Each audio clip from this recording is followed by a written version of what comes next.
Good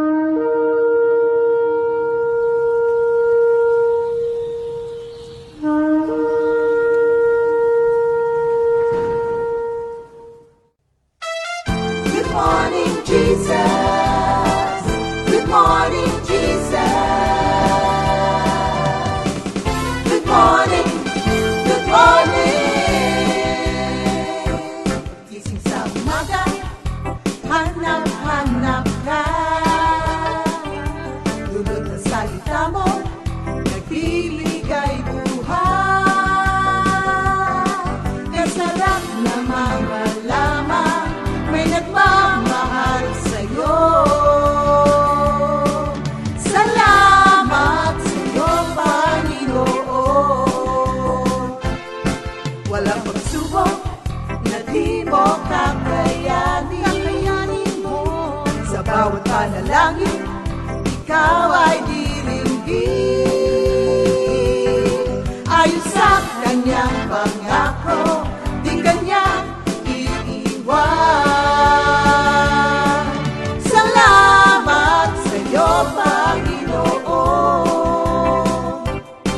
O kay buti mo, Panginoong Jesus. Kay ganda ng buhay kong taglay. Sa'yo lang ang papuri, sa'yo lang ang luwalhati. Sa aking buhay, ikaw ang number one.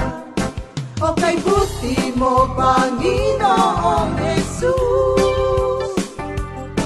Kay ganda ng buhay kong taglay.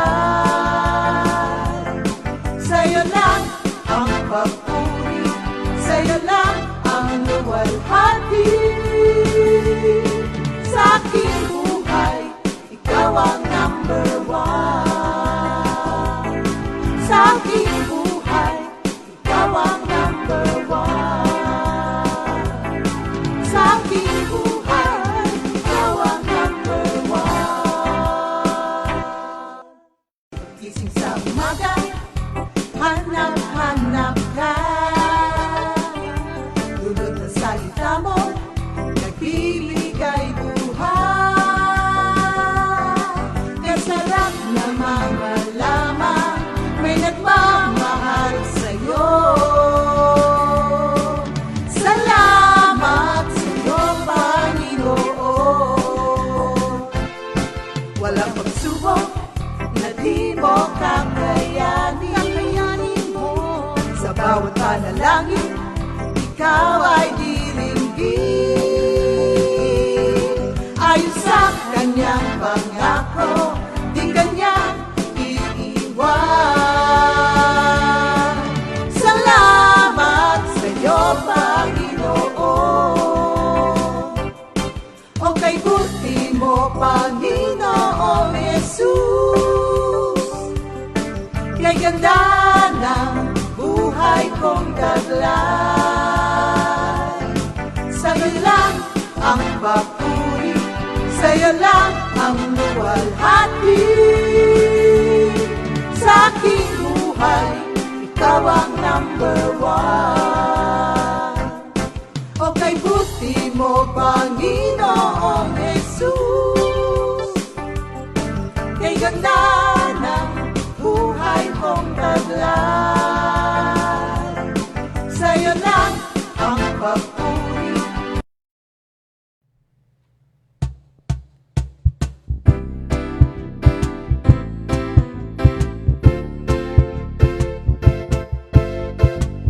Bago na ang lakad ko, bago na ang isip ko, bago na ang puso ko.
morning, Jesus!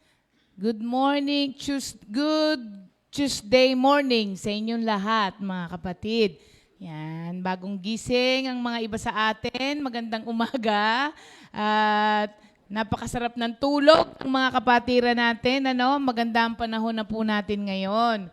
And for this day po, kasama ko po si Sister Jen para po sa ating VOTD. Umpisahan na po natin, mga kapatid.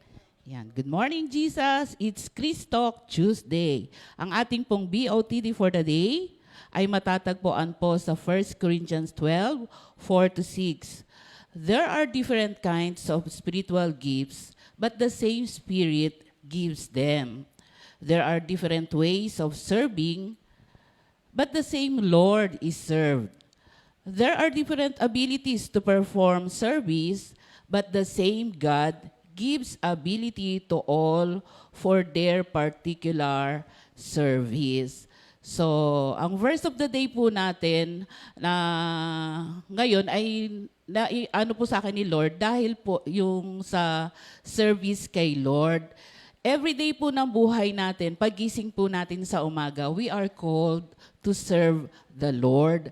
May nabasa nga po akong quote kahapon, ang sabi, dinadagdagan ng Diyos ang araw mo dahil may nangangailangan ng service na binigay din ni Lord to fulfill yung purpose ni Lord sa buhay ng bawat isa.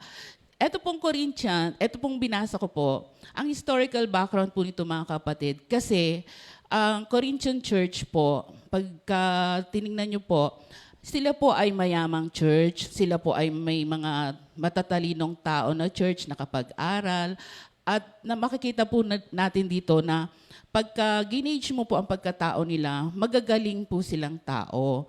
Pero ni-remind po sila ni San Pablo na ang bawat isa po ay pinagkalooban ng gift ng Panginoon for His purpose. Sa verse 7 nga po, yung manifestation po ng gifts ng ating Panginoon ay para po for the common good of His people.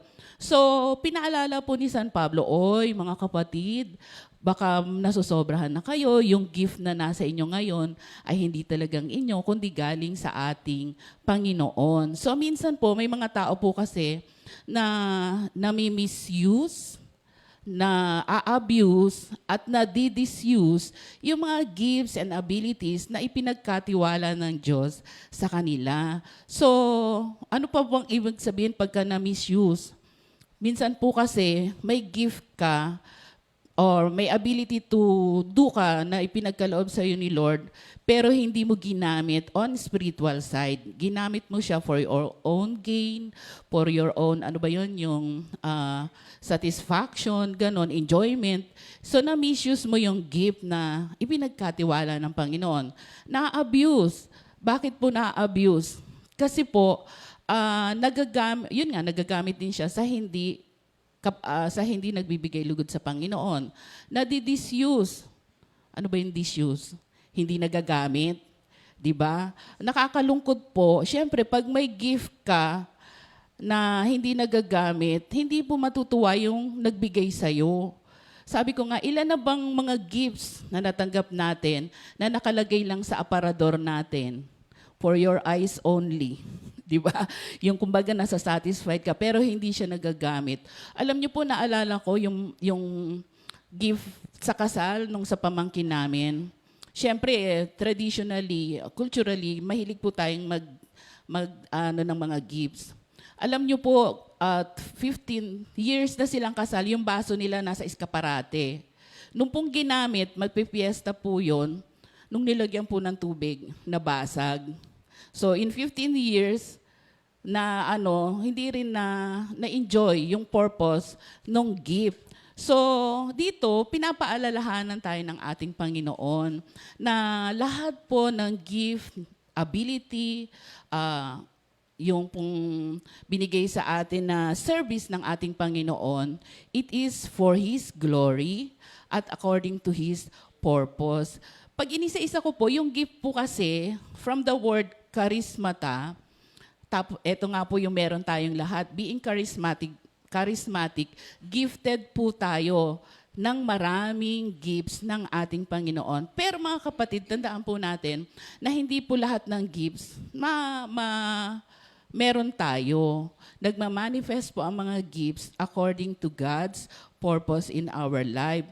So, ang gifts po natin, it is freely given. It is regardless of who you are. Kasi binigay yun ng Diyos dahil may purpose ang Diyos sa buhay mo. It is not a badge of spirituality. Di ba minsan, meron po ako nakita, pero ano naman po natin yan kasi tuwang-tuwa po tayo pag nare-recognize. Yung pong mga medal, di ba yung first honor, second honor, recognition po yun.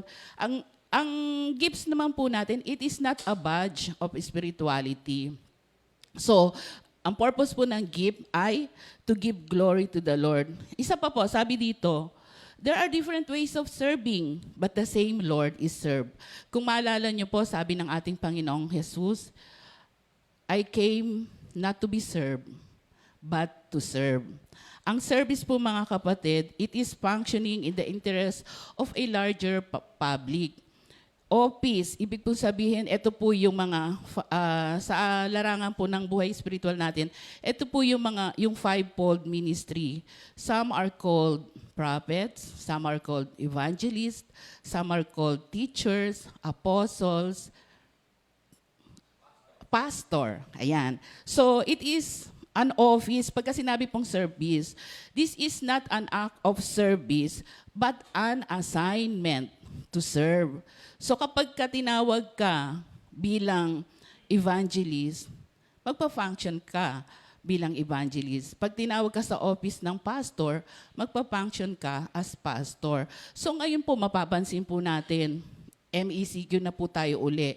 Panay ang sisihan sa kanya-kanyang office. Turo dito, turo doon, ng mga na misuse na mga gifts na meron po sila.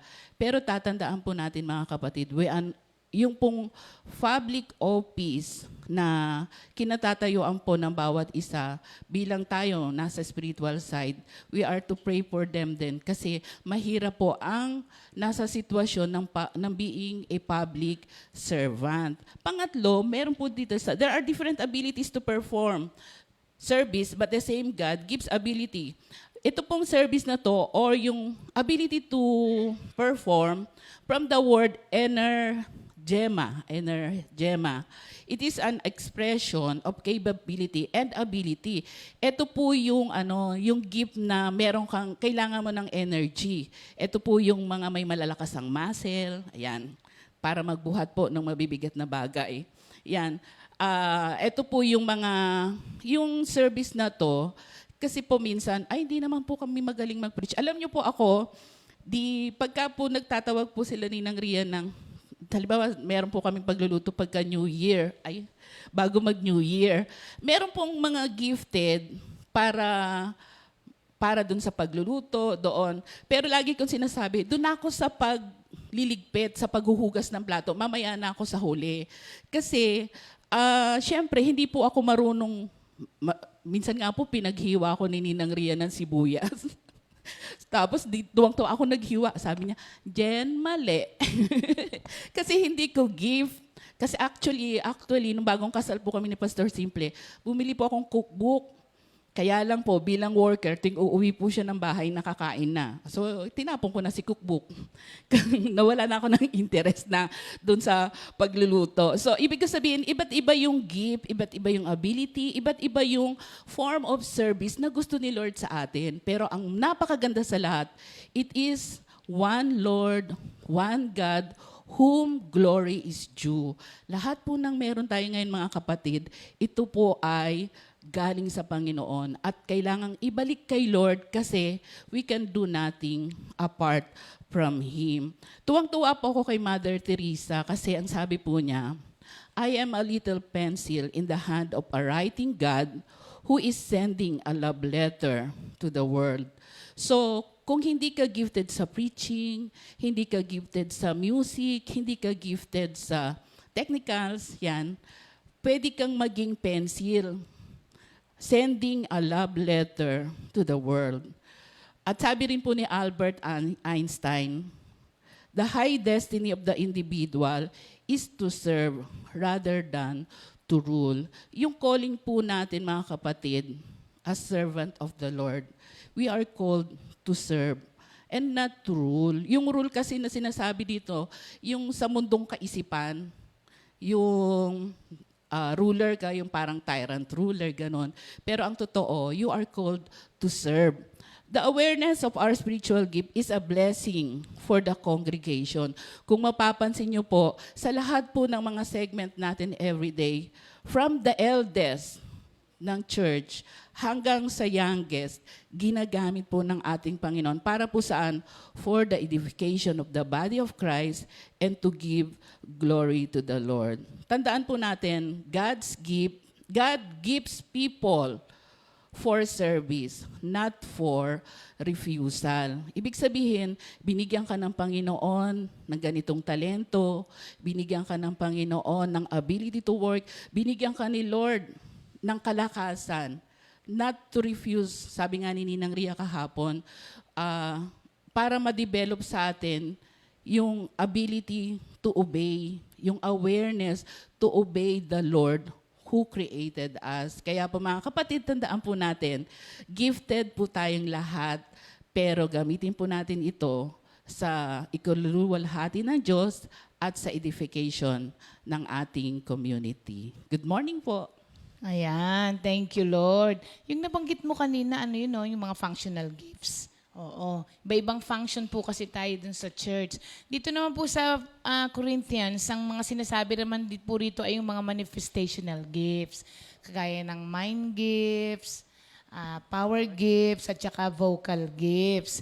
So, nakuha ko dun sa sinabi po niya, mga kapatid ha, wag po nating itong pagtalu-talunan, wag po natin itong pag-iinggit-inggitan, at wag po natin itong maging dahilan para magkaroon ng division.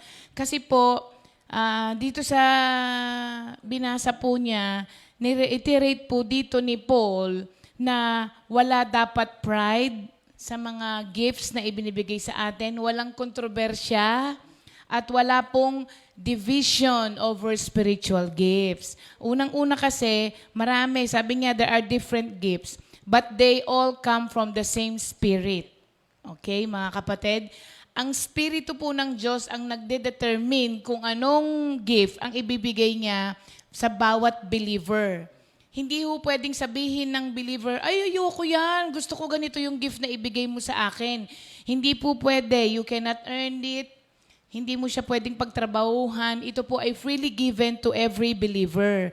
Kaya kung ang isang believer ay mas binigyan ng gift na kakaiba doon sa iyo at may reklamo ka, sabi nga nila, doon ka sa barangay magreklamo. Ibig sabihin, hindi ka pwedeng magreklamo dahil it is just a gift freely given sa every believer. At hindi po ikaw ang nagbibigay, kaya wala ka rin kay na questionin mo yung Holy Spirit. Kasi He gives as He wills. Okay? Pangalawa po, na doon sa sinabi niya, there are different ministries or ways of serving the Lord. Kaya nga po tayo ay inilagay sa iba-ibang churches. Okay? Kaya po yan din ang sinasabi po natin, kaya po in-encourage tayong lahat, doesn't matter kung saan kayo, pero stay in your church. Kasi po, every church ay merong different gift na ibinigay at pinagkatiwala ang Diyos to perform. Hindi ho tayo pare-parehas. Different ministries and different ways of serving the Lord, but they are all done by the authority of the same Lord. Kaya sabi namin, kung dito ka nilagay, dito ka. Kasi iba po ang gift na ibinibigay ng Panginoon sa isang ministry na ito to perform. Kaya kapag ka uma-attend ka sa maraming churches, ang nangyayari po sa'yo, kino-compare mo. Ay, bakit dito ganito? Ay, parang mas anointed dito. Okay, isa pa po yun doon sa sinabi niya na gift. Wala pong pwedeng mag-manipulate sa pag-ibig ng Diyos. Hindi ho natin po pwedeng sabihin, dito sa church na to, mas mahal sila ng Diyos. O kaya, ay, mas maliligtas kami kesa sa inyo. Hindi ho ganun yun, mga kapatid. Bawat isa po sa atin, just like God gave us individual gifts, ganon din po ang bawat churches na itinatag ng Panginoon dito sa lupa. Binigyan po sila ng different ways to serve the Lord. Kaya hindi ho po pwede na sasabihin mo, bakit dito ganito? Hindi nga eh. Kasi yun nga ay ibinigay ng Diyos for that church to perform. Ang mahalaga po dito, ano man ang gift na naipagkaloob sa iyo, kahit na mas sa tingin mo lang, mga kapatid, kasi tinitignan natin yung dami, yung i-perform mo nang naayon sa kalooban ng Diyos kung ano yung nasa iyo. Huwag mong tignan yung ibang tao kasi iba ang plano ng Diyos sa kanya, iba ang plano ni Lord sa akin. Iba ang plano ni Lord sa church na ganito, iba ang plano ni Lord sa church natin. Ang mahalaga po dito, pagka nalaman mo kung ano ang gift na ipinagkaloob sa iyo ng Diyos, perform it, use it sa dalawang bagay, for the glory of God and for the edification of the body of Christ. Yun lang po ang main purpose ng mga gift na yon. For the glory of God, for the edification of the body of Christ. Kaya kung pagtatalu-talunan, sabi ni San Pablo, pagkakainggitan, tapos nag-divide because of gifts, ayun na. Yung dalawang yun ang nawala. For the glory of God and for the edification. Sinong mag-e-edify pag nag-aaway-away? Sinong mag-e-edify pagka nagkakainggitan, di ba? So nawala na po yung purpose. At pag nakita po na nagkakaganon tayo sa mga gifts, mawawala na yung glory kay Lord. Hindi na mag-glorify si Lord. O di nawala ng saysay yung mga gift na ibinigay sa atin, yung purpose niya. So yon mga kapatid, tandaan po natin doon. Holy Spirit ang nagde-decide at nagbibigay. Hindi siya pag-aawayan. Tapos, kapag binigyan ka ng Diyos ng authority to minister in His name, hindi po ito para umangat ka. Hindi po ito para yumabang ka. Ito po ay to humble you, actually. Yun po ang kanyang isang purpose. To humble you and para itulak ka nito, para magbigay ng pasasalamat doon sa nagbigay sa iyo. So yan, huwag natin kalimutan mga kapatid, importante po ito. Yan, magpe-pray po tayo. Jeng, ikaw na mag-pray. Thank you, Lord. Hallelujah. Ama naming nasa langit, salamat po Panginoon sa umagang ito na muli po kami ay binigyan mo ng kalakasang nanggagaling sa iyo, magandang pangangatawan upang ma-serve ang purpose mo Panginoon sa buhay namin na maging pagpapala sa aming kapwa. Muli po Panginoon, pangunahan mo po kami sa lahat ng gawain po namin para sa araw na ito. At patuloy mo pong buksan ang aming kaisipan at puso upang ang mga salitang naririnig po namin, lalo na po sa live streaming na ito, ay maging pagpapalang spiritual po sa aming lahat at manatili po sa amin upang ito po ay maging bahagi ng aming buhay, lumabas sa aming bibig at mag-minister sa lahat ng mga tao. Salamat po Ama, muli po ang lahat ng papuri ay laging sa iyo lamang sa pangalan ni Jesus. Amen. Amen. Ayan, okay. Dako naman tayo, no? Keyboard naman. Dako tayo sa ating mga may birthday. Alam nyo, napaka-importante nito sa ibang tao. Baka sasabihin ng iba, ay na naman, birthday na naman, bati na naman. Ay, subukan nyo, pag birthday nyo, hindi namin kayo batiin. Importante ito sa iba, mga kapatid. Sabi nga po ng Ecclesiastes, be grateful for every year you live. Kaya kailangan lagi tayong nagpapasalamat pagka merong may birthday. So today is your birthday, Sister Glo Garcia. Happy birthday po, Sister Glo. At kay Brother Daniel Cosme. Birthday, Tito Bong, ang regalo ni Daniel. Okay? At kay Sister Yeye Ocampo ng ating Labrador Outreach. Happy birthday, Sister Yeye. At birthday din ngayon ni Brother Modesto Bongon. Brother Buding. Muding? Dahil Modesto. Brother Muding, happy birthday po. Palagay ko si Sister Temi meron na namang biko na masarap. At suman. Ayan. Sister Temi, sana all. At tapos birthday din po ni Bim Bim, si Norjen Marasigan na apo na yata. O apo ba o anak ni Sister Beth? Baka apo po. Apo na ni Sister Beth Marasigan ng ating Kalo Outreach. So happy birthday po sa inyong lahat. Kakantahan namin kayo. Happy, happy birthday. Happy, happy birthday. Happy birthday. Happy birthday to you. Happy, happy birthday. Happy, happy birthday. Wala akong second voice. Happy birthday. Happy birthday to you. May the Lord God bless and keep you. May the Lord's light shine upon you. Happy, happy birthday to you. Happy birthday po sa inyong lahat. At happy anniversary, 47th anniversary din ni Sister Carmen and Brother Fred Sebastian. 3 years na lang, Sister Carmen, golden na. Yan. At ang unang song po natin ay requested by Sister Nida Hernandez. Bago na ang lakad ko. Thank you, Lord. Ngayon naman po, para po sa ating second...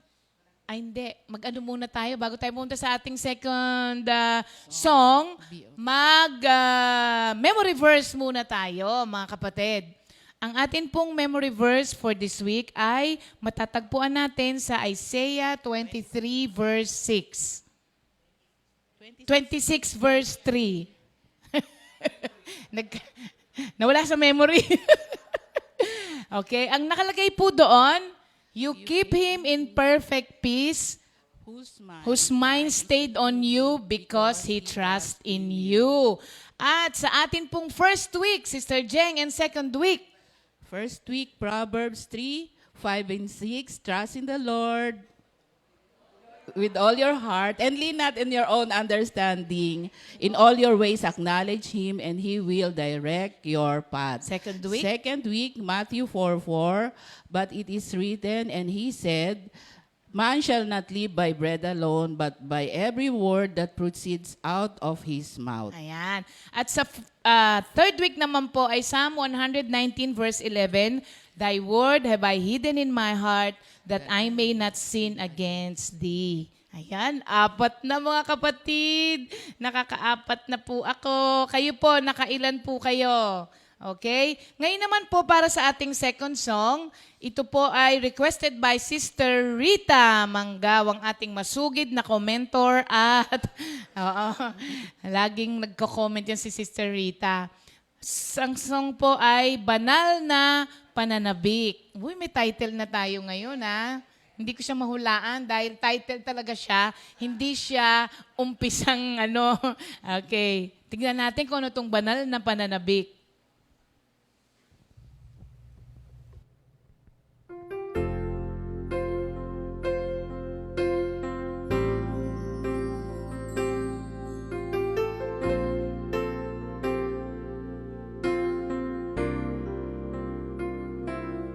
Nais ko sa bawat sandali, ikaw ay papurihan.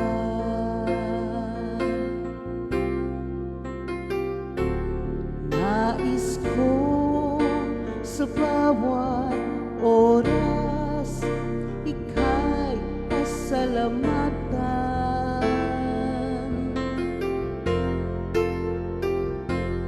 Nais kong sa bawat araw sambahin ang iyong pangalan.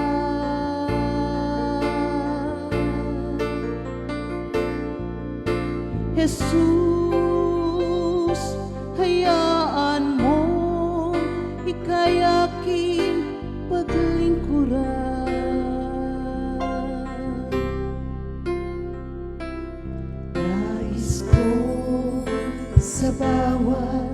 sandali, ikaw ay papurihan.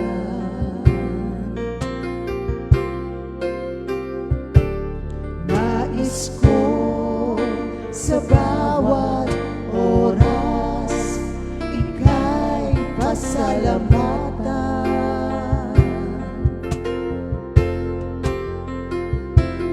Nais kong sa bawat araw, sambahin ang iyong pangalan.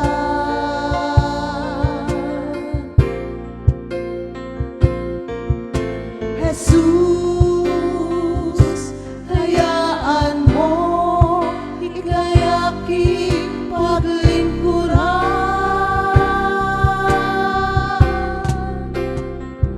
Habang ako'y naghihintay sa iyong muling pagbabalik, hayaan mo, awitan ka at sambahin bawat saglit. Habang ako'y naghihintay sa iyong muling pagbabalik, puspusin mo ang puso ko ng banal na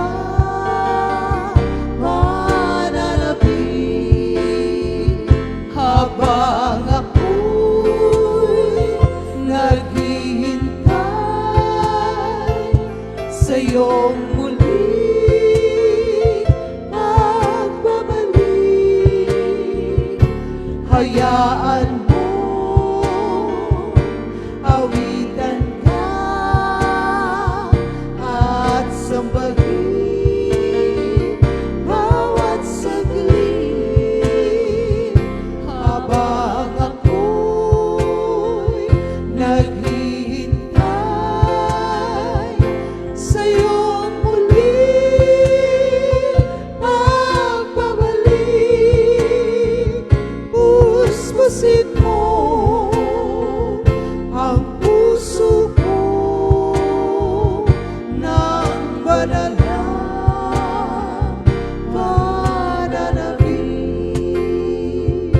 Habang ako'y naghihintay sa iyong muling pagbabalik.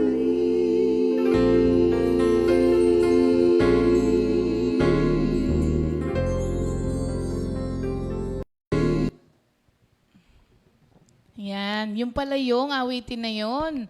Yung pala yung awitin ni Pastor JB.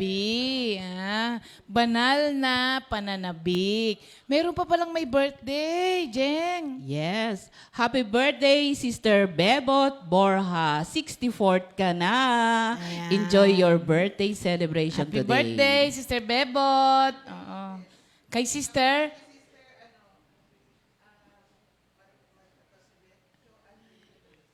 Ah, si Joanne. Oh, happy birthday, Joanne. Kamusta ka dyan? Siya ay nasa Saudi. Oo. Joanne, yan, pray ka lang lagi. Ayan. Okay, pabati naman po kay Auntie Lita Blanche Fausto Domingo. Sabi po ni Sister Annalyn Kakanindin. Good morning po, Sister Lita. Ayan. Ano po, minsan naman po, ilagay nyo kung sino po yung mga kapatiran natin o mga friends po ninyo na nanonood sa watch party nyo. Kasi hindi na po namin makikita yon. Kayo lang po ang nakakakita. Para naman po mabati natin sila. Good morning daw kay Ziki, Don, and Hali. Sabi ni Lolo Lito, miss ka na daw niya. At tatay pala ang tawag niya kay Ninong Lito. Ayan, Ziki, hello. Sabi ni tatay. Yan. Good morning po sa ating lahat. Waking up in good spirit because it's good morning, Jesus. Sabi ni Sister Nida Hernandez. Okay. Paki-include po sa prayer request ang cousin na nasa North Carolina, California. Okay? Cousin ni Sister Linda Javier, mga kapatid ha, sa ating journal. Okay, hello din kay Gio and Ivy Aquino na nasa Brunei. Si Sister Agay ba nandito? Sister Agay, good morning. Di ko alam kung nasa Pilipinas na si Sister Agay eh. Oo, ng Talisay. Oo. Di ko alam kung nandito na siya. Pakibati din po sina Sister Jocelyn Aure at Sister Lovely Di Maranan Esguera. Nanonood sila sa watch party ni Sister Connie Manalad. Hello, Sister Jocelyn Aure and Sister Lovely.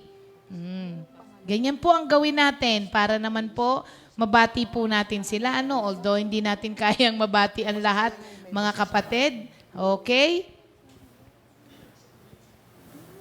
Sige po, ngayon, it's time for our winner ng Cristo Tuesday. Masyadong madikit itong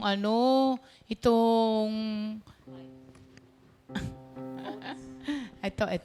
Oo, ang ating Cristo video results. Ang lang po nito, dikit na dikit po mga kapatid, okay? Ang ating pong fourth entry na babasahin ko po Ang ating pong fourth entry na kay Sister Tala and Allison ay nakagarner po ng 433 likes. Yay! Ang ating naman pong third week entry na si Sister Nesia and Chloe ay nakagarner ng 204 likes. Okay? Okay. Ngayon po, ang atin pong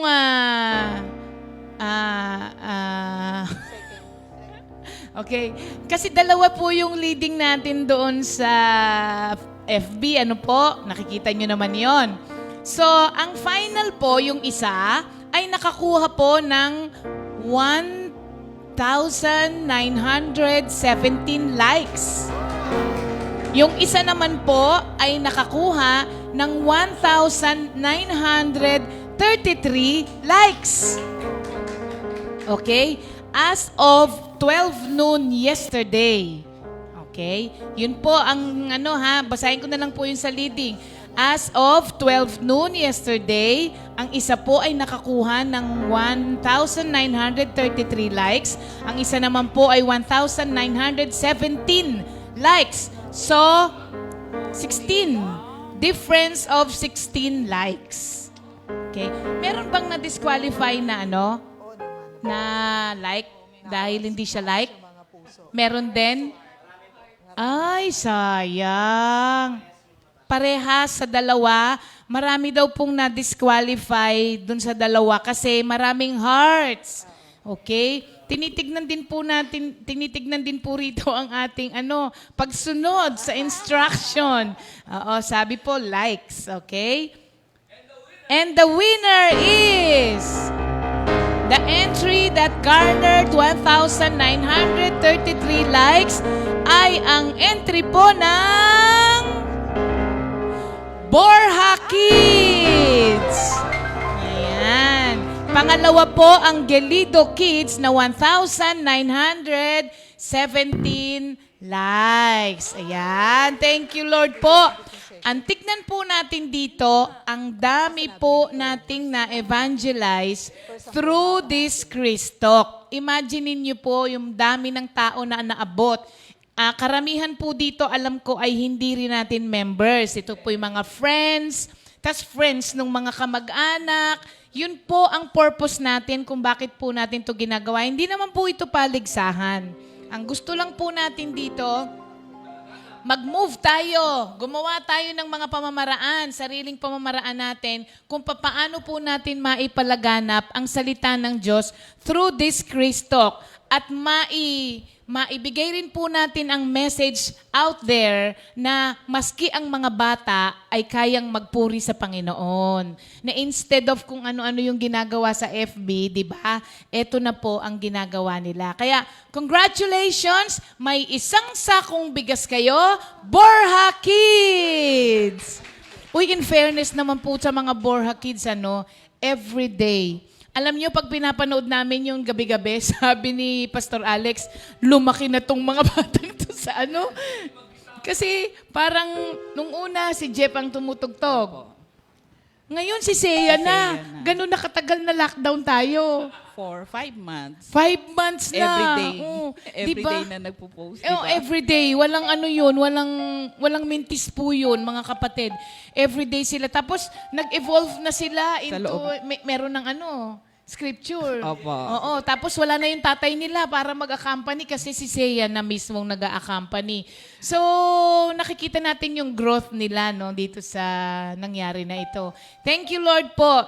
Huwag po kayong mag-alala dahil yun pong mga kapatiran natin na nag-participate, lahat po kayo ay meron pong consolation prizes na matatanggap. Gagawa po tayo ng paraan kung paano. Okay, ngayon naman po, wala tayong Christok entry ngayon kasi hindi na kayo nagpadala, yung mga bata. Ngayon, gagawin na po natin ay infant edition. Ito po ay mga sample lamang. Hindi pa po ito entry. Ito po ay kung paano nyo gagawin. Kasi yung iba, infant? Wala pa namang kayang gawin yon. Meron. Tignan nyo po itong dalawang infant. Sample lang po ito mga kapatid na maski ang mga maliliit na bata ay marunong ng magpuri kay Lord. Gawan nyo lang po ito ng Christok. Ito po ang sample natin. Good morning, Jesus. Good morning, Jesus. Good morning, good morning. Gising sa umaga, hanap-hanap ka. Lulod ng salita mo, nagbibigay buhay.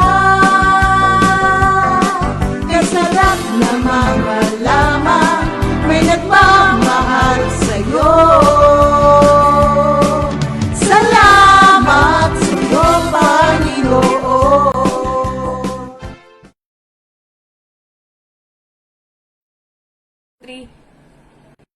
Matthew 6, verse 33. But seek ye first the kingdom of God and His righteousness, and all these things shall be added unto you. Put Jesus on top, So,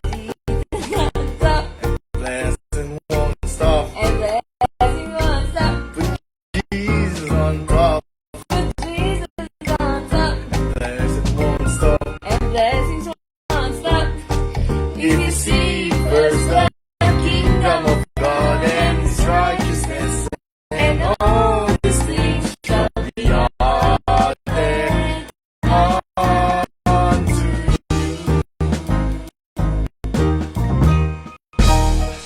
Good morning, Jesus.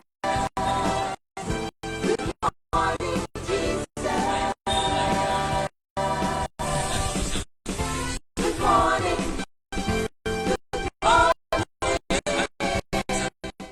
Yan po ay si Gideon.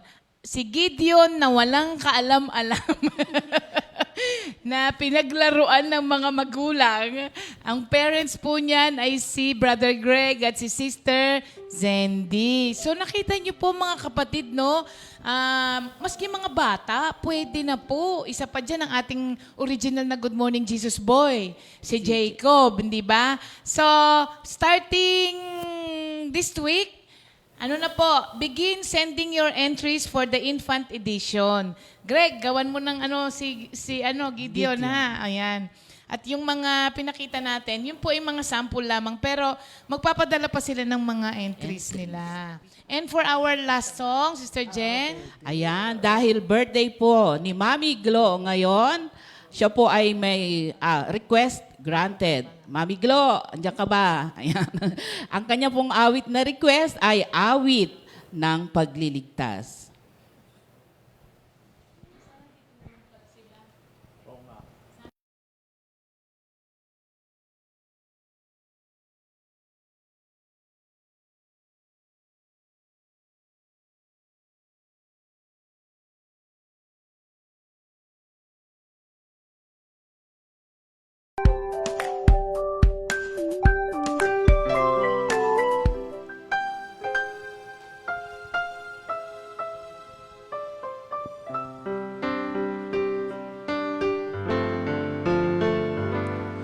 O Jesus, salamat sa iyong pagliligtas. Salamat sa iyong kabutihan, ang mabuting pastol ng aking buhay. Pinahihimlay ako sa mainam na pastulan. O Jesus, ikaw ang aking gabay, patnubay sa aking daraanan, tugon sa aking dalangin. Inaakay ako sa tahimik na batisan.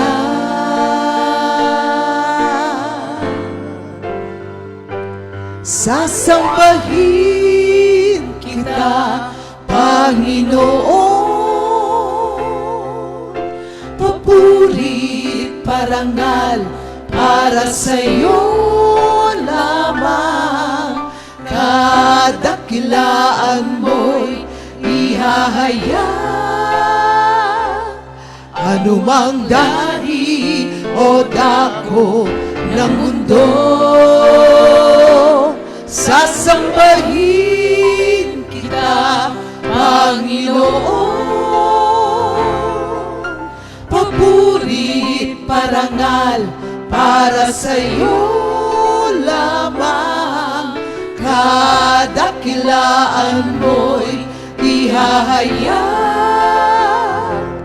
pagkat ikaw ang aming Diyos. Pagkat ikaw ang aming Diyos. Pagkat ikaw ang aming Diyos.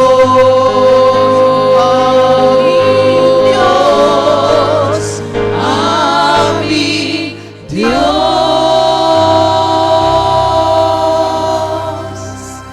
Ayan, Sister Glo ha, birthday mo talaga. Ang dami naming kumanta. Okay, ngayon naman po, oras na para sa ating storytelling. Okay, mga kapatid, ito po ay ginawa ng ating mga kabataan dito. At alam ko na ito ay pinaghirapan. Actually, nanonood nga ako habang sinushooting nila ito. Okay? Panoorin po natin ang storytelling ng Comfy Youth and Children's Ministry. Hello mga bata! Welcome sa ating virtual Bible story. Ako ang inyong Ate Tubay na magkikwento sa araw na ito. Ang Bible story natin ay tungkol kay David at Goliath na matatagpuan sa 1 Samuel 17. Isang araw, may isang malaking labanan. Ang mga kapatid ni David ay mga kawal. Kailangan ni David na dalhan ng pagkain ang mga ito sa lugar ng labanan. Nang paparating na si David, narinig niya ang isang sundalo mula sa kalaban na sumisigaw ng ganito. Magpadala kayo dito ng kawal na laban sa akin. Pag naglaban kami at natalo niya ako, magiging tagasunod niyo kami at maglilingkod sa inyo. Subalit, pag natalo ko siya, kayong lahat ay magiging tagasunod at maglilingkod sa amin. At siya ay si Gulayat. Hindi ordinaryong kawal si Gulayat. Siya ay isang higanting kawal at hindi pa natatalo sa kahit anong labanan. Walang gustong lumaban sa kanya. Nagsimula nang magtanong si David. Sino ang kawal na yan? Meron bang lalaban sa kanya? Anong mangyayari pag may lumaban sa kanya? Ang lahat ng katanungan ni David ay nakarating sa hari. At ang sumunod na pangyayari, nasa harap na ng hari si David. Sinabi niya sa hari. Ako ang lalaban sa kanya. Natuwa si Hari Saul sa sinabi ni David. Ikaw? Ikaw ang lalaban sa kanya? Napakabata mo pa! Subalit, sinabi ni David, Ako po ay isang pastol. At bilang pastol, marami na po akong nakalabang leon at oso. Ang Panginoon ang nagligtas sa akin mula sa mga leon at oso. At sigurado ako, proprotektahan din niya ako laban sa higanting iyon. pinagbigyan si David ni Hari Saul. Binigyan pa niya si David ng kanyang mga armor, pero hindi kumasya kay David ang mga armor ng hari. Malaki ito kay David at hindi siya sanay na magsuot nito. Nang makita ni Goliath si David, ito ay tumawa ng tumawa at kinutya ito sapagkat napakabata ni David. Sinabi ni David kay Goliath, Dumating ka rito na ang dala ay sword. Subalit ako ay naparito sa pangalan ng Panginoong makapangyarihan, ang Diyos ng Israel na iyong kinakalaban. Ang laban na ito ay sa Panginoon at ikaw ay matatalo niya sa aking mga kamay. At nang susugod na si Goliath, kumuha ng bato si David at inilagay sa kanyang tirador at pinatamaan si Goliath sa gitna ng kanyang noo. Bumagsak si Goliath pasubsob sa lupa. Knockdown si Goliath! Yehey! Panalo si David! Nang makita ng kasamahan ni Goliath ang nangyari, mabilis silang tumakbo patakas. Si Hari Saul at Goliath ay parehong nagduda sa kakayahan ni David dahil sa sobrang bata pa siya at walang karanasan. Subalit, kasama niya ang Panginoon. Sa 1 Timothy 4 verse 12,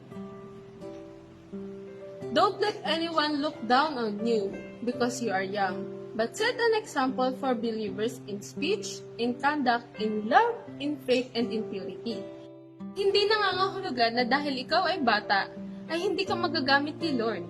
Isipin niyo kung paano kayo makakapag-serve kay Lord in your own little way. Bye-bye kids! God bless! Hello, good morning Jesus. Amen. Good morning mga kapatid. Good morning, Jesus. Grabe po, tuwang-tuwa po kami sa aming napanood. Kung naririnig nyo lamang po to kami God. dito mga kapatid. Palakpakan po talaga. For sure, kayo rin po pumapalakpak. Nakita po Yes. natin. Yung pong ang ating maliit mga na bata, si Marcus po yun. Apo Opo. ni Pastor Romy po yun. At yung si Goliath po na gumanap doon ay si Brother Cromwell na anak ni Brother Roger. At yun po pala mga kapatid, nais po namin magpasalamat sa ating Comfy crew, sa ating mga tech. Kasi po, mula kahapon, napansin po namin habang kami po yung nagdi-discuss ni Sister Tata, grabe po yung nila, service sa Panginoon. Talagang all glory belongs to God. Nandun po yung kanilang pagpupuyat, yung kanilang pagod. Kaya glory, glory to God po. Yan, Sister Tata, may Thank gusto you, ko Lord. bang At batiin. glory to God din po dun sa gumawa ng video na talagang pinagpuyatan. Si Kuya Andrew po, kay Ate Maggie, at saka syempre kila Divine, kila Marco nga po, Marcus, kay Lucas at saka kay Dave. Thank you Lord, and all glory belongs to God po. Ayun, at saka samantalahin ko na rin, Jen. Yes. Batiin na natin to. Ayun. Hi din po kay Ninang Nilda, kay Ninong Fred. Miss na namin kayo. Ganun din po kay Pastor Ray, tsaka kay Madir. Kamusta Hello, na po Mother. kayo? Kay Sister Remy at kay Pastor Oying po at kay Sister Cora and Pastor JB. At Jen, isama ko na rin to kasi nanonood po sila itong mga kaibigan ko from dito lang naman po sa Parañaque. Kay Sister Jocelyn Suyom na masugid pong talagang nanonood ng ating Good Morning Jesus. Sila Ate Esther po, sila Len Cabral at si Ate Jane Libelo. Tsaka sa lahat po ng mga taga 4th State Elementary School. Hello po sa inyo at sa mga DLC family. Yan, binabati ko rin po pala ang aking kapatid na si Sister Jamie Hapin, ang Hapin family na nasa Bohol. At pa-shoutout daw po kay Sister Veron at kay Sister Tin na nanonood sila ngayon. Ayan, thank you Lord. Ang aking friendship at syempre sa aking Pastor Alex at Tita Ria, yan, binati ko na rin po yung mga sponsor. Thank you. Oh, ayan na, Sister Veron. Nandito na kami ni Jen. Opo. Kumanda ka na kasi susunod ka na. Amen. Ha? Ayan, thank you, Lord. So, ayun, glory to God dito sa ating topic ngayon. Ngayon nga ay tinatawag nating Chris Talk Tuesday. Yan, So ito thank po, you, kaya Lord. po siya naging Chris Talk kasi sabi po ng iba, nagtatanong sila kung bakit Chris Talk daw yung pronunciation natin. Ito po kasi ay ibig sabihin Christian Talk. So pinag-uusapan po yung nag-uusap po yung mga Kristiyano. So Kristiyano ka din, di ba? Amen. Yun, thank you Lord. So dito po, sa story na pinilabas ng ating mga bata, ang ating pong topic ay tungkol kay David and Goliath na matatagpuan po natin sa book of... Sa 1 Samuel, ayan, thank you Lord. Kasi nga, napanood natin kanina ang video, di ba mga kapatid, about kay David and Goliath. Isa po ito sa mga most famous o popular na story sa Bible kasi mapabata, mapamatanda, mapakristyano at di kristyano, mga kapatid, ay may pagkakaalam po dito at naaalala ko nga nung nasa children's ministry ako noon, nung bata ako, naririnig ko na itong about sa David and Goliath. Yes, exactly. Kahit po hindi sila sabihin nating standbyers lang na nandyan, pero alam po nila itong story ni David and Goliath. So umpisahan na natin, Sister Jen. Ayan. Sino ba tong si David? Ayan. Sino nga ba si David, mga kapatid? Si David po, siya ang greatest king of Israel. At siya po ay anak ni Jesse na kung saan nakatira sila sa Bethlehem. At hindi lamang po yun, mga kapatid, isa pong musician, si David. At siya po ay isang shepherd boy. Shepherd boy, yun po yung nangangalaga sa mga sheep. Yan. At meron po silang mga kapatid. 8 po sila. Actually, si David po ang bunso. At meron po siyang 3 kapatid na warrior. Yun ay si Eliab, Abinadab, at saka si Sama, na kung saan ito ang mga warrior na nandoon sa bakbakan na kung saan nandoon rin si Goliath. At sino naman si Goliath, Sister Tata? Akala ko sasabihin pa natin si David kasi bunso, di ba? Actually, Ayun na ito po. po yun. Ito po actually. Oo. Totoo po yun. Sabi nga po nung minsang 18 years ago, nung pumunta po kami sa Justice para ipakilala ko po konting sharing. Para po ipakilala si Brother Elmer sa mga kasamahan ko sa Justice. Hi po sa inyong lahat, Kuya Ernie, Ninong Junel. At yun, yung chief po namin kasi doon si Kuya Ernie. Hi Kuya JQ, Ate Menchi. Ayun. Nung dinala po nung ipinakilala ko po si Brother Elmer sa Justice, sa opisina, sabi po agad ng mga kasama ko, wow, bagsak na daw si Goliath. Eto na raw po si David. Yun. Thank you, Lord. Talaga naman po na siguro that time, iba kasi yung Goliath kasi ako sa kanila dahil ako yung sa admin at saka sa operation. So, siguro, nakita nila si Brother Elmer kahit maliit, kayang pabagsakin si Sister Tata. Actually, ang pangalan ko po doon is Rica. Kaya pagka sinabi, nakita niyo na ba si David? Yung asawa ni Rica. Pag nakikita-kita po kami, yun po ang pagkakakilala kay Brother Elmer. Pero, thank you Lord. Ito nga si Goliath kasi, kaya nga po napakilala yata akong Goliath. Dahil nga sa mas malaki ako kay Brother Elmer. Pero si Goliath po dito, sadyang malaki talaga. At siya po ay tinatawagang champion giant. At siya po ay isang Philistine warrior from Gath. Na kung saan po, pag sinabi po siyang giant, sabi po dito siya ay 6 cubits and a span, roughly 9 feet and 6 inches. So ano po to?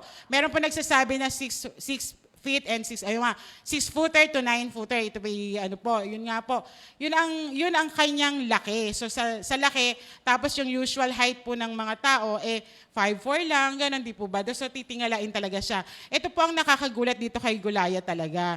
Kasi he's wearing a helmet na nagkakabigat po ng 30 pounds. Imagine po natin yung 30 pounds para ilagay sa ulo niya bilang protection niya. Partida, no?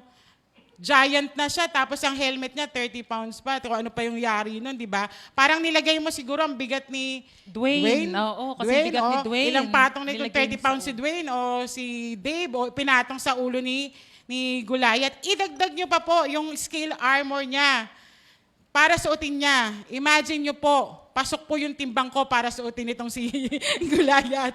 So malaki yun, Sister Yun. Ta. Imagine nyo po yung 150 pounds to 200 pounds na suot ng isang 9-footer or 6-footer na isang tao. Di po ba? So, extra strong siya. At ang kanya pong sibat, yung spear niya, yung ipinanghahagis niya, ang bigat po nun ay ganun din. Sing bigat siguro nila Dave para ihagis ng ganun para masentro, para para makapatay ng kalaban, di po ba? So, ganun po yung pinakilalang Goliath sa Bible na pagkalakas-lakas at pagkalaki-laki.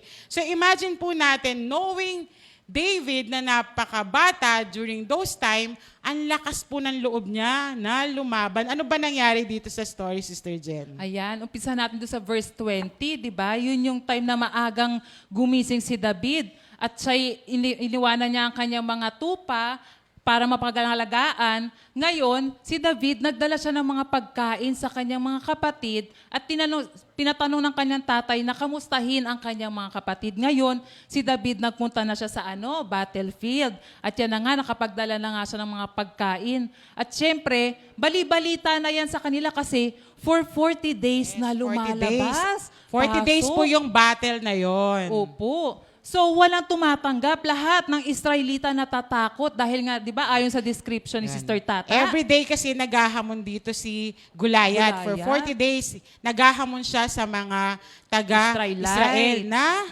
ilabas daw yung pwedeng lumaban sa kanya. Actually, ito yung yung sinasabing salay po kasi ang mga Philistine warriors ng psychological warfare. So dito po talagang ang ginawa nila, parang sinasaiwar lang talaga, in word saiwar.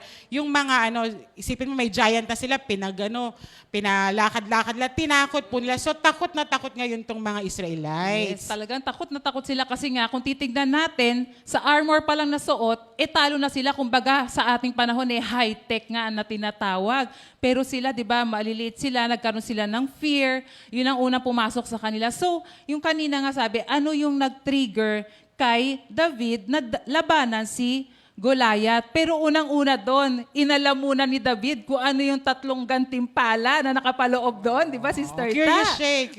Oo. Pero na-dare na siya kasi, di ba, sabi, yung words ni Goliath na lalabanan nga at hinamak kasi doon yung Diyos na buhay ng pinaglilingkuran ng mga taga-Israel. So doon nagpantingan-tenga ni David. Yan. Pero actually, a little lang naman yung gantimpala na sinabi doon na interested din naman siya. Ano nga yun, 3 Sister Jen? gantimpala po yan. Ang una ay yung riches, yung kayamanan. Yung honor, yun ay ipapakasal siya sa prinsesa. At pangatlo, tax exempted po ang buong sambahayanan ng kanyang ama. 'Di ba? Grabe yung pagpapala na yun. Kaya, kumbaga sa bata, kasi isipin natin, 'di ba? Ini-imagine ko nga kagabi, si David bata siya. Usually, 'di ba po pagka sa mga bata, sasabihin, sino sasali sa ganitong palaro? Ganito ang premyo, 'di ba? Una na-excite tayo, sasali ako diyan. Pero alam niyo kung ano po yung nag-trigger talaga kay David? Yung hinamak ni Goliath ang hukbo ng Diyos na buhay. Doon po talaga siya, nagkaroon siya ng determination na lumaban. Kasi, alam nyo na, parang niramdaman ko to dinamdam ko kasi, di ba, kumbaga tayo nga, kung meron man tayo mga kamag-anak na malapit sa atin, tapos biglang sasabihan, hahamakin ng ibang tao, abay talaga susugod ka agad, hindi ka magdadalawang isip. Ganun po yung naramdaman ni David noon. Kaya nung time na yon, sumabak siya sa battlefield. Yun po. So sa atin po bilang mga Kristiyano, ano rin po ba itong tinatawag nating battle? So mga kapatid, at present po tayo po ay humaharap sa ngayon yung pandemya natin about COVID-19. At tunay nga po na dito, ito yung battle nga natin na ito, pumapasok na dito yung fear, yung wala tayong job, wala tayong source, wala tayong food, so lumalaki na ng lumalaki mga kapatid yung ating problema na nagiging giant na. Pero so often po, lagi lang natin naaalala yung ating defeat, pero hindi po natin napapansin yung victories na lagi nating natatanggap. So mga kapatid, lagi nating tandaan na one sling lang yung giant na yan, na knockdown din yan, tulad nga na ginawa ni David. David sa battle niyang ito. So how will we deal with it? Ito yung mga giants natin. Minsan kasi din, ang giants din natin, minsan sarili na lang natin. Minsan, yung nararamdaman natin o kaya yung mga bisyo natin, yan yung giants natin na nagpipigil. Tandaan po natin, sabi kasi dito sa hamon ni Goliath, na ang sino man manalo sa atin ay magiging alipin. Kung sino man, di ba? So yung giant po natin, wag po nating i-allow na tayo yung maging alipin nitong giant natin. So dapat po natin sila ang maging alipin. Kung tayo po ay nababalot sa pera, sa takot, dapat po ma-overcome natin yan. Dapat po ma-defeat po natin yan. So how will we deal with it? Diba, Jen? Una kasi, sabi dito, as Christians, we accept and acknowledge the battle. Huwag po tayong in denial. Ito po yung totoo. Lagi tayong may laban. So huwag po tayong magbulag-bulagan. Pero before that, i-introduce po muna ni Sister Jen yung 3 warriors na nakita niya sa battlefield. Ayan, tinignan ko nga po sa Google yung iba't ibang klase ng mga warriors. At ayon sa nakita ko at nabasa ko po nga dito sa Bible, meron pong 3 klase ng warriors na kung saan ay nandoon sa battlefield. Unang-una po ay yung cavalry warriors o ito yung tinatawag na kabalyero. Ito yung nakasakay sa kabayo, Sister Oo. Ta. At present po, kung nanonood din po kayo ng Korean novela. Okay, drama. Ayan po yung mga kabalyero. Advance party po ang tawag natin dyan sa ngayon. Kasi, di ba, from justice po ang aming trabaho, mag-secure ng witness. So, meron po kaming first part doon na pag pupunta kami sa isang lugar, may pinadadalang isang grupo. First group to check the environment, yung mga taong naandun, before we proceed into battle, before namin dalhin yung witness. So, sa war po, meron pong mga ganitong tao. Yung po yung tinatawag na advanced party, cavalry warriors. Yan. At ang pangalawa naman po ay yung infantry warriors o tinatawag na foot soldiers. Ito po yung typical na mga sundalo na nakikita natin na meron silang armas, meron silang suot na armor. Yan po naman din sa present natin yung support, yung backup. So, nandun yung advanced party, eto na po yung grupo ng infantry to go for the battle. And ang yung pangatlo naman po ay yung projectile warriors, mga kapatid. Ang ginagamit po nila dito ay yung bow and arrow, tsaka yung isa naman po ay yung sling and stone na kung saan yun ang po, ginamit ni David. si Pero, David. ang projectile warrior po at present, maaring iyon po yung mga sniper. Yung po yung mga nakatago, then shoot agad. Kumbaga iyon isang po yun. asintado. Yan ang But tinatawag. David here is a spirit-filled warrior. Kaya po siya nanalo. Yan. Di ba sa warrior nga, Sister Ta, meron sinusuot bago tayo sumabak, kagaya sa ating mga frontliners. Ano ba ang kanilang mga sinusuot, Sister Ta? Dahil nga po ngayon, ang ating mga frontliners ay nagsusuot ng tinatawag nating personal protective equipment. Ganon din po tayo bilang mananampalataya na dumadaan, sumusuong sa battle. Dahil nga po na-acknowledge natin yung battle, hindi natin dinenay, haharapin na po natin na ito at meron tayong paghahanda. Iyon po ay ang pagsusuot ng personal protective equipment. Sa mga Kristiyano po, ang nakuha ko po dito sa letter P is, una po, acknowledge po natin yung protection under the power in the name of the Lord. Yun po yung protection in the power in the name of the Lord. So dito po kasi nakita natin na David realized that the best protection was not Saul's armor, but the name of the Lord. Doon talaga siya na protectionan laban kay Goliath na pagkalaki. Sabi nga po sa Zechariah 4:6, not by might, nor by power, but by my spirit, says the Lord. Sabi nga rin, isa pa pong letter P, yung preparedness po ng ating heart to trust in the name of the Lord.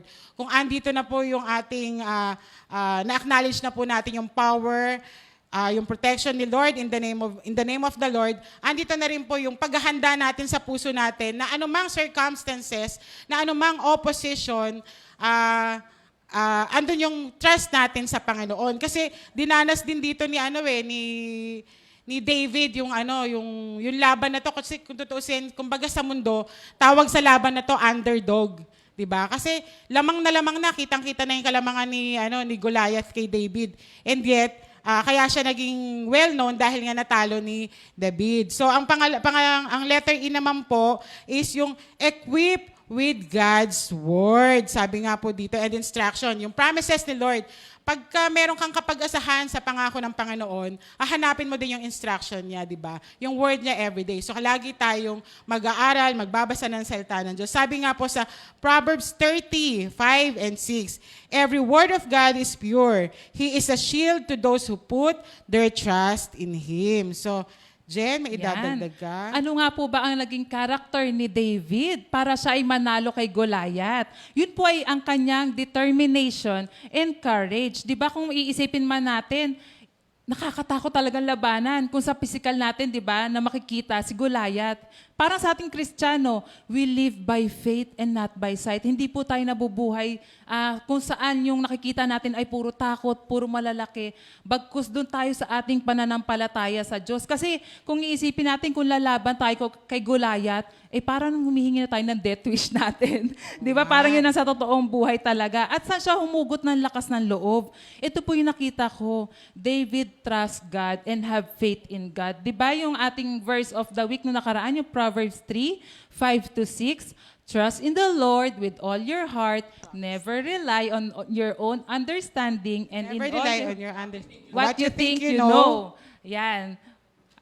Ibang Ulit. version po kasi yun sa akin eh. Proverbs 3, 5 and 6. 6. Okay. Trust in the Lord with all your heart and never rely on your own understanding. And in all your ways, acknowledge Him and He will direct your path. Ayan, di ba yung pagtitiwala at paniniwala, napakahirap po niyan. Di ba naririnig na po ba natin yung trust issues? May trust issues ba tayo? Kumbaga, napakahirap po kasing ibigay ang tiwala sa iba, lalo na pag hindi mo kakilala, lalo na pagka buhay mo na ang nakataya. Ganon si David, mga kapatid. Alam niyo kung ano po yung nakita ko dito?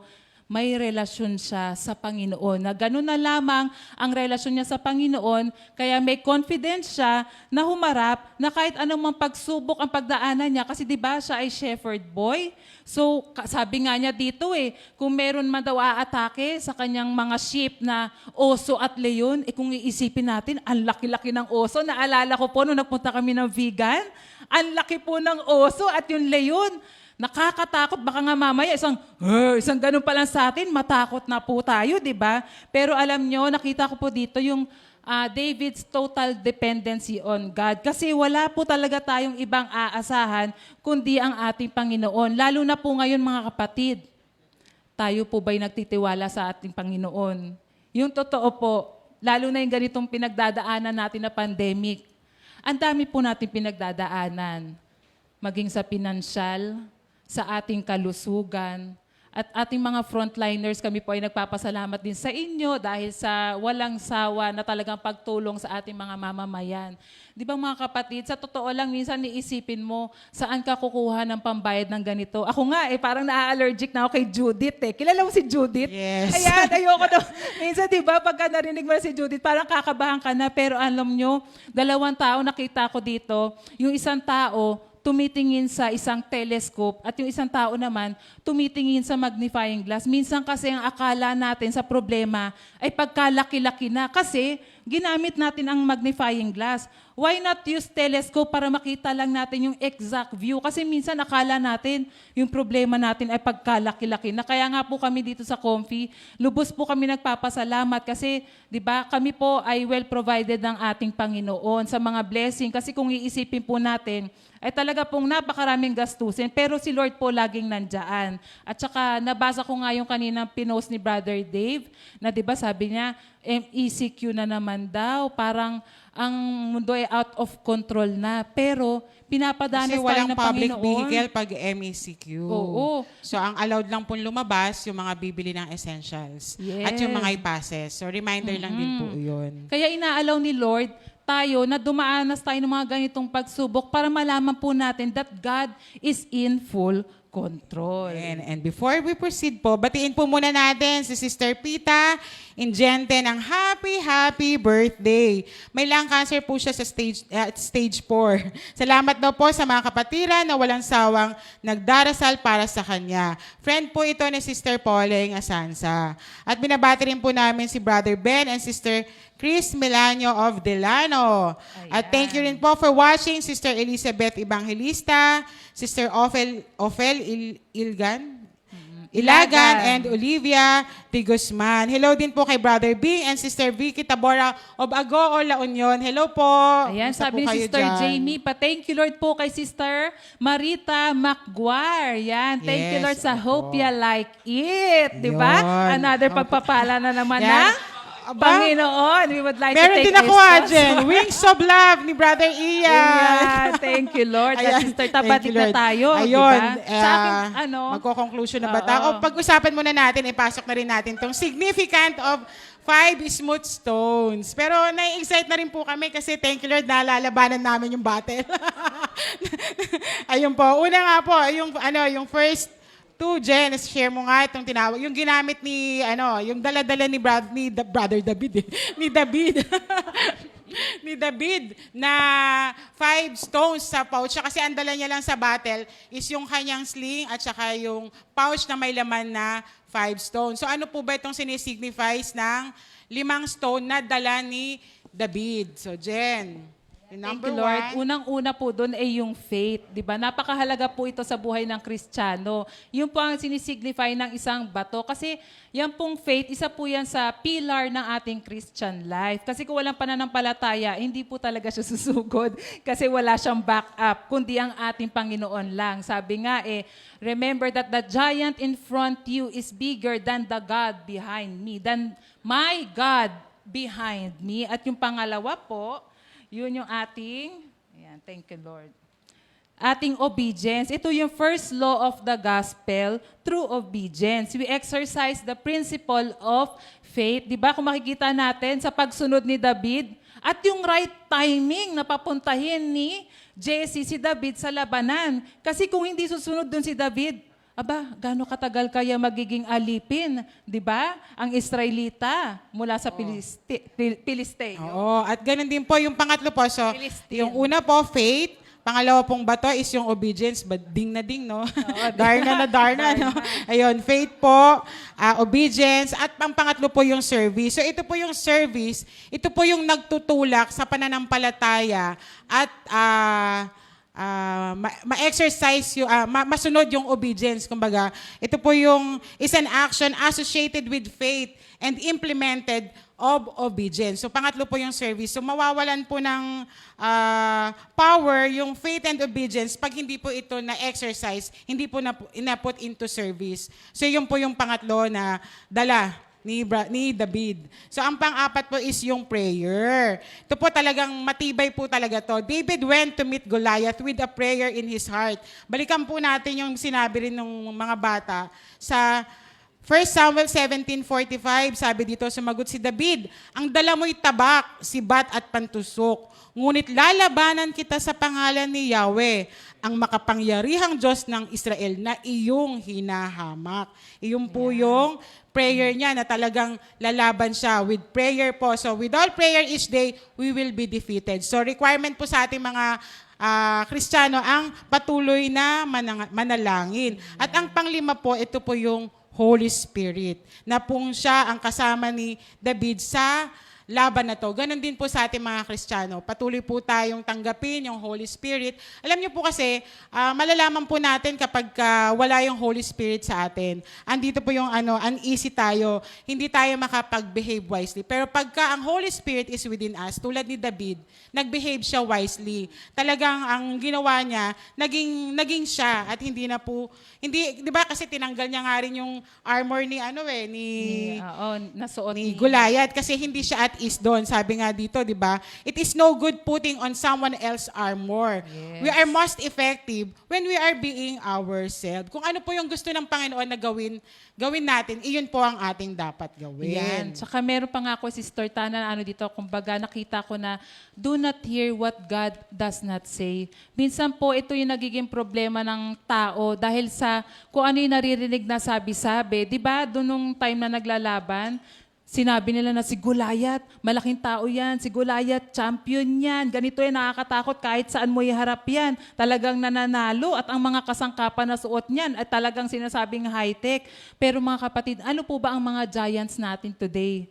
Magkano ang giants natin today? Sino ang giants natin today, mga kapatid? Alam nyo, isa po nakita ko dito, yung magkaroon tayo ng consciousness of God.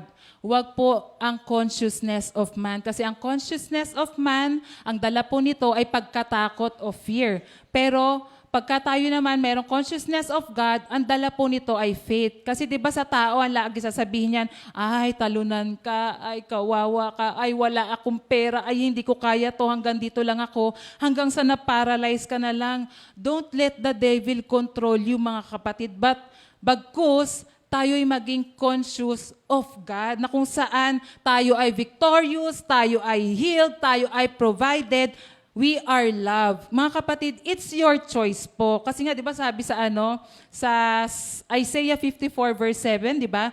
No weapons formed against me.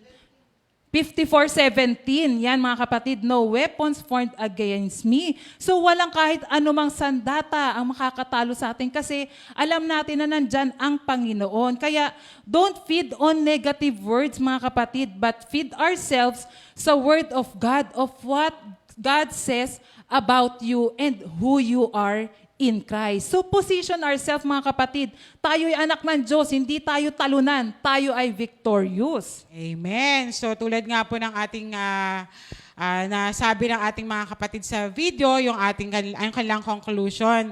Sa 1 Timothy 4:12, sabi niya dito, don't let anyone look down on you because you are young, but set an example for the believers in speech, in conduct, in love, in faith, and in purity. Nakakatuwa po kasi dito talagang very inspiring po yung story na to ni David sa Bible. Talagang nakita nyo na kaya nga siya tinawag na a man after God's own heart. Kasi hindi siya natinag sa mga pagsubok, sa mga pagkakamali. Andun agad yung kanyang pagbabalik loob sa Panginoon. Andun ang kanyang kapag-asahan sa Panginoon. At itinuturo niya yung mga tao towards God. So, andun yung living niya by example. Sabi nga dito, in our Christian life, our age does not define our maturity. So, don't let anyone put you down because you are young. Whatever our age, ano man po ang edad natin, can set an example by our life. So ipakita po natin yung magandang buhay natin para marami pa po tayong madala sa kaharian ng Diyos. Sabi nga po sa isang famous quotes, maturity is not when we start speaking big things. It is when we start understanding small things. And the Lord will do the rest. Thank you, Lord. And God bless us all. At para po sa ating... Meron po tayong kanta, Sister Ta, ano? Iyon na nga. Parang yung dito ako, ating kayang-kaya ng ating Diyos. Yes, amen. Sabayan niyo po kami, mga kapatid, ha? Yan, amen. Lahat ng suliranin ng problema, kayang-kaya ng Diyos. Kayang-kaya, kayang-kaya, kayang-kaya ng ating Diyos. Kayang-kaya, kayang-kaya, kayang-kaya ng ating Diyos. Ikaw ba'y may suliranin? Di alam ang gagawin. Manalangin ka at magtiwala kay Jesus. May magandang mangyayari sa'yo. Purihin ang ngalan niya. Kayang-kaya, kayang-kaya, kayang-kaya, kayang-kaya ng ating Diyos. Kayang-kaya, kayang-kaya, kayang-kaya ng ating Diyos. Amen. Thank you, Lord. Kayang-kaya ng ating Diyos. Close us in prayer, Sister Jen. Thank you, Lord. Thank you, Jesus. Muli, Panginoon, maraming salamat po sa lahat ng iyong grasya, pagpapala, Panginoon. Tanging wala kaming magagawa kung wala kayo, Panginoon. Lahat po ng bagay, lahat po ng aming nasa puso't isipan, Panginoon, ang aming mga cares and concerns about this pandemic, Panginoon, at sa mga pag-aaral ng mga bata, Panginoon. Lord, kayo po ang alam namin na tutulong sa amin at wala kaming ibang aasahan kundi kayo. We fully rely, Panginoon, sa inyo lamang. Ang trust namin ay sa inyo namin binibigay. At alam namin, Panginoon, that you are the God of capabilities and possibilities at walang imposible sa inyo. Kaya maraming salamat muli, Panginoon, sa katugunan ng aming mga panalangin. At maraming salamat, Panginoon, sa proteksyon na araw-araw na aming natatanggap. Kaya muli, Panginoon, maraming salamat po sa araw na ito. In Jesus' name, Amen. God bless us all, mga kapatid. 2 Timothy 2:2. Hallelujah. 2 Timothy 2:2. Praise the Lord. 2 Timothy 2:2. You and me. Let's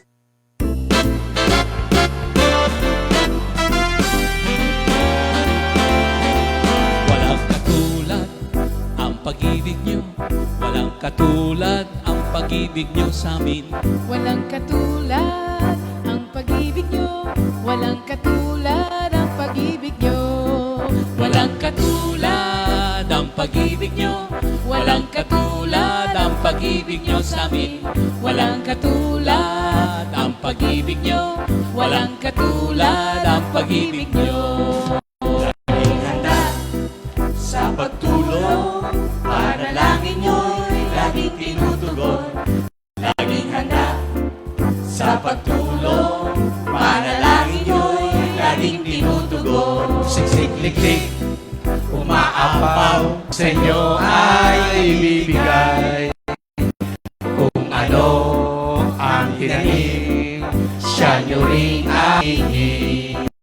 Walang katulad ang pag-ibig nyo. Walang katulad ang pag-ibig nyo sa amin.